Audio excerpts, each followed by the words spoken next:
So ఈ dual print లో అయితే మనకి కలర్స్ అవైలబుల్ గా ఉన్నాయి.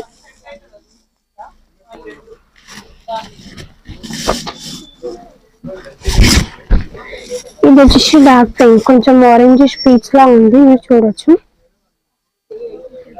ఇలా బ్రైట్ ఉంది.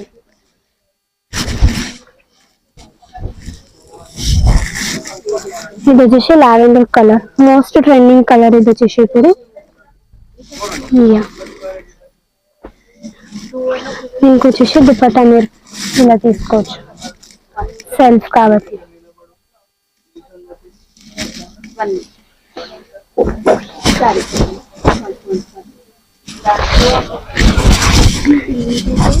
ఇది వచ్చేసి మస్టర్డ్ ఎల్లో కలర్, హల్దీస్ కి అలా అయినా మీరు ఇది పేరప్ చేసుకోవచ్చు. ఈవెన్ బాయ్స్ కూడా ఇప్పుడు కుర్తాస్ ఇలా స్టిచ్ చేయించుకుంటున్నారు.